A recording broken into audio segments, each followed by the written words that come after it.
Rebecca avait toujours pensé que la vie serait différente après le divorce. Peut-être plus libre, peut-être plus légère. Mais au lieu de cela, elle semblait plus vide. La maison qu'elle partageait autrefois avec son ex-mari résonnait, désormais d'un silence plus assourdissant que n'importe quelle dispute qu'ils avaient pu avoir. Son fils adolescent, Ethan, était sa seule compagnie, mais il grandissait vite. Il passait de plus en plus de temps dehors avec ses amis et de moins en moins à la maison. Rebecca se retrouvait souvent seule, ses journées remplies de routine et ses nuits marquées par un vide qu'elle n'arrivait pas à nommer. Quand Ethan annonça que son ami d'université, Alex, allait passer l'été chez eux, Rebecca n'y prêta pas grande attention. Elle se dit que ce serait bien pour Ethan d'avoir un ami à la maison, quelqu'un pour maintenir un peu de vie dans cet espace devenu trop calme. Ce à quoi elle ne s'attendait pas, c'était qu'Alex soit si différent. Il était poli et respectueux, toujours prêt à aider pour les tâches ménagères et même à discuter avec elle quand Ethan n'était pas là. Sa présence était rafraîchissante, un contraste saisissant avec le détachement auquel elle s'était habituée ces dernières années. Au début, Rebecca ne voyait en Alex qu'un simple invité. Il était jeune, plein d'énergie, doté d'un charme naturel qui le rendait attachant. Mais au fil des semaines, elle commença à remarquer certains détails. La façon dont il riait, son esprit vif, la manière dont il semblait sincèrement intéressé par ce qu'elle disait. Ce n'était pas juste de la politesse, c'était de l'attention, une chose qu'elle n'avait plus ressentie depuis longtemps. Un soir, après le dîner, Ethan sortit avec des amis, laissant Rebecca et Alex seuls dans la cuisine. Leur conversation se fit naturellement, abordant des sujets variés, de ses études à ses livres préférés. À un moment donné, elle se surprit à rire, un vrai rire, spontané et sincère, quelque chose qu'elle n'avait pas ressenti depuis longtemps. Alex le remarqua et lui sourit. « Vous avez un très beau rire, Rebecca. » La façon décontractée dont il prononça son prénom lui fit ressentir un léger frisson. Elle chassa rapidement cette sensation, la mettant sur le compte d'une réaction stupide à un simple compliment. Mais au fil des jours, elle sentit un changement subtil en elle. Elle se surprenait à attendre leur conversation, à apprécier le son de sa voix dans la maison, à rechercher la chaleur de sa présence. Ce n'était pas quelque chose qu'elle avait prévu ni même voulu, c'était juste arrivé. Elle se réprimanda pour y prêter attention. « C'est ridicule, pensa-t-elle. Il est l'ami d'Ethan. » Pourtant, ses sentiments s'accrochaient à elle, discrets mais persistants. De son côté, Alex restait toujours respectueux, ne laissant jamais entendre qu'il ressentait quoi que ce soit d'autre qu'une simple gratitude pour son hospitalité. Mais parfois, dans de fugaces instants, Rebecca se surprenait à douter. Un regard qui traînait un peu trop longtemps, un sourire qui semblait chargé d'une signification qu'elle n'osait pas nommer. Rien d'explicite, mais suffisamment pour lui faire sentir quelque chose qu'elle croyait éteint depuis longtemps. Rebecca savait qu'elle devait garder ses émotions sous contrôle. Quoi que ce soit, cela ne pouvait mener nulle part. Et pourtant, elle ne pouvait nier qu'Alex avait réveillé en elle une étincelle, un souvenir de ce que c'était que d'être vue, d'être remarquée, de se sentir vivante. Un après-midi, alors qu'elle s'occupait de ses fleurs dans le jardin, Alex s'approcha pour l'aider à porter un sac de terreau un peu trop lourd pour elle. C'était un petit geste, mais il la prit au dépourvu. Tandis qu'ils travaillaient côte à côte, leur conversation se fit fluide et naturelle. Rebecca ressentit une légèreté qu'elle n'avait pas connue depuis des années. Alex avait cette manière de lui donner l'impression d'être écoutée, comme si ses mots avaient du poids, comme si elle comptait. « Vous êtes vraiment doué pour ça », observa Alex en admirant son travail méticuleux. « Mais ce n'est pas juste pour le jardinage. Vous avez ce don, cette capacité à rendre les choses belles. » Rebecca sentit une chaleur monter le long de son cou, embarrassée de voir à quel point ce compliment lui faisait plaisir. « Ce n'est rien, vraiment, juste un passe-temps, » répondit-elle en haussant les épaules. Mais Alex ne lâcha pas si facilement.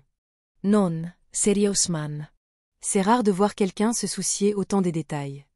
Vous êtes différente, Rebecca. » La sincérité dans sa voix fit rater un battement à son cœur. Elle détourna rapidement la conversation vers un sujet plus neutre, mais le moment resta ancré en elle bien après leur échange. Plus tard dans la soirée, alors qu'ils étaient assis dans le salon en l'absence d'Ethan, Alex se confia sur sa famille. Il parla du mariage chaotique de ses parents et de la manière dont cela avait façonné sa vision des relations. Rebecca l'écouta attentivement, touchée par sa maturité et sa profondeur. « Ethan a de la chance de vous avoir, » déclara-t-il en la regardant droit dans les yeux. « Il a une mère formidable, qui fait tout pour lui. » Rebecca sentit son cœur se serrer. Cela faisait si longtemps que personne ne lui avait reconnu ses efforts, encore moins exprimé de la gratitude. Elle voulut minimiser ses paroles, mais l'honnêteté dans son regard l'en empêcha. « Merci, souffla-t-elle, la voix presque tremblante.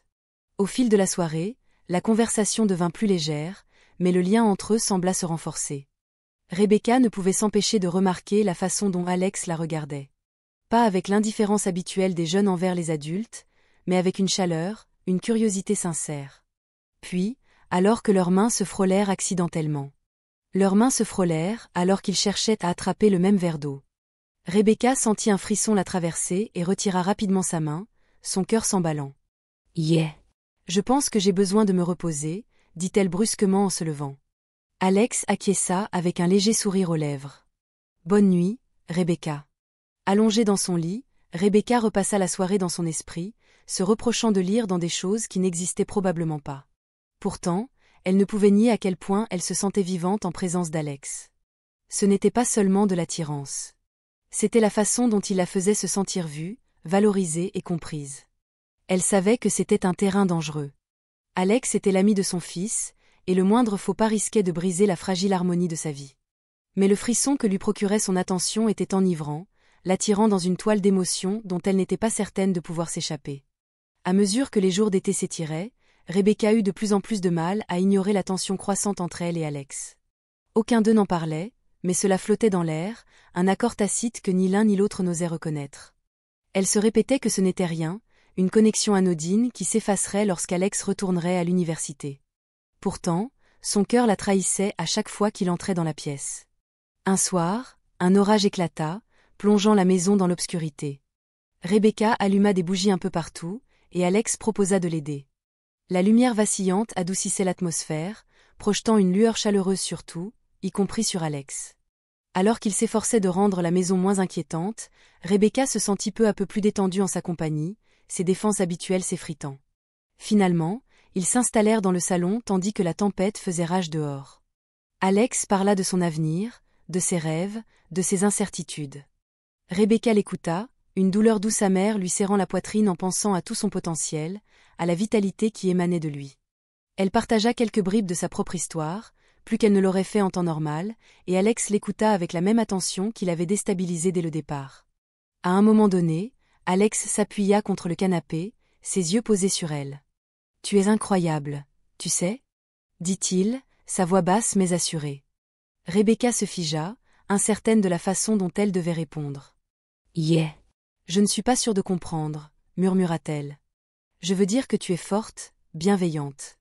Tu as traversé tellement d'épreuves, et pourtant, tu es toujours là, à tout gérer.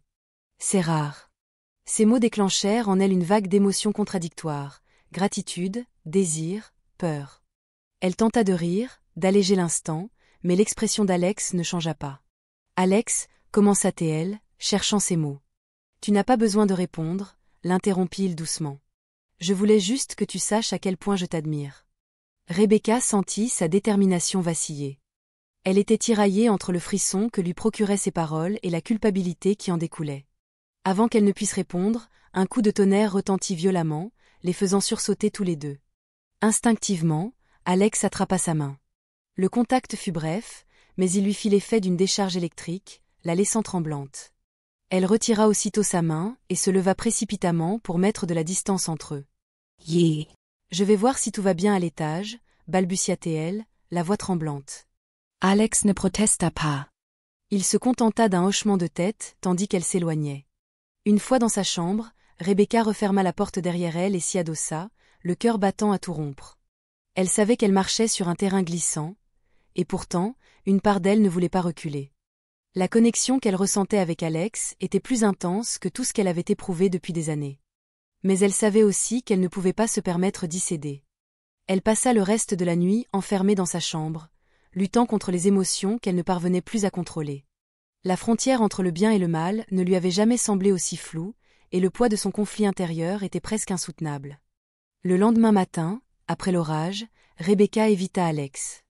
Elle se plongea dans le ménage et les courses, essayant de repousser les pensées qui l'avaient hantée la veille. Elle savait qu'elle ne pourrait pas continuer ainsi éternellement, mais elle avait besoin de temps pour remettre de l'ordre dans son esprit, pour reprendre le contrôle avant que les choses ne lui échappent totalement. Alex sembla remarquer son changement d'attitude, mais il ne dit rien. Il continua à agir comme d'habitude, bavardant avec Ethan et aidant dans la maison. Pourtant, Rebecca surprenait parfois son regard sur elle, lorsqu'il pensait qu'elle ne le voyait pas. À chaque fois, son cœur se serrait un peu plus. Elle ne pouvait nier ce qui les liait, mais elle ne pouvait pas non plus ignorer les conséquences. Le week-end arriva, et Alex annonça qu'il partirait dans quelques jours pour préparer son retour à l'université. La nouvelle lui apporta un soulagement, mêlé d'un pincement au cœur qu'elle ne s'attendait pas à ressentir. Elle se répéta que c'était mieux ainsi, que son départ lui permettrait de retrouver une certaine normalité. Pourtant, l'idée qu'il s'éloigne lui laissait une sensation de vide. La veille de son départ, Alex trouva Rebecca dans la cuisine, en train de couper des légumes pour le dîner. Il s'appuya contre le comptoir, son expression indéchiffrable. « Rebecca, on peut parler ?» Ses mains se figèrent un instant avant qu'elle ne reprenne son geste. « De quoi ?» demanda-t-elle d'un ton qu'elle voulait léger. « De nous. » Le couteau lui échappa des mains et s'écrasa bruyamment sur la planche à découper. Elle se retourna lentement vers lui, l'estomac noué. « Alex. Il n'y a pas de « nous ». Tu es l'ami de mon fils. Ce que tu ressens, ce n'est pas réel. Alex ne recula pas. Je sais ce que je ressens, et je crois que toi aussi. Mais je sais aussi que c'est compliqué, et je ne veux pas te rendre les choses plus difficiles. Ces mots la prirent de court. Son honnêteté brisait ses défenses une à une. Elle plongea son regard dans le sien, troublée. Éloignée, incapable de soutenir son regard, elle murmura. Ce n'est pas seulement compliqué, c'est impossible. Sa voix était à peine audible. Tu es jeune, et moi, je ne le suis pas. Ce n'est pas juste, Alex. Ça ne peut pas l'être. Alex hocha lentement la tête, son expression s'adoucissant. Je comprends. Mais, quoi qu'il en soit, tu m'as montré ce que sont la force et la gentillesse. Tu m'as appris à voir les choses différemment, et je t'en serai toujours reconnaissant. Les larmes piquèrent les yeux de Rebecca, mais elle les refoula. Tu es une bonne personne, Alex. Et tu trouveras quelqu'un de ton âge qui le verra, quelqu'un qui pourra t'offrir tout ce que tu mérites, mais ce ne sera pas moi. Le reste de la journée passa dans un flou, et lorsque vint le moment des adieux, Rebecca se sentit à la fois plus légère et plus lourde. Elle le regarda partir, le cœur serré mais l'esprit résolu. Dans les semaines qui suivirent, elle se concentra sur elle-même, sur son travail, sur son fils, et sur la reconstruction de sa confiance en elle. Elle réalisa que son manque n'était pas seulement lié à Alex, mais à ce sentiment d'être vue et valorisée. Elle comprit qu'elle n'avait pas besoin de quelqu'un d'autre pour lui offrir cela, elle devait le trouver en elle-même. Bien que cette expérience l'ait ébranlée, elle lui laissa aussi un profond renouveau. Rebecca se promit de rechercher le bonheur d'une manière qui respecte ses valeurs, son rôle de mère et son estime de soi. Elle savait que le chemin serait difficile, mais pour la première fois depuis des années, elle se sentait prête à l'emprunter.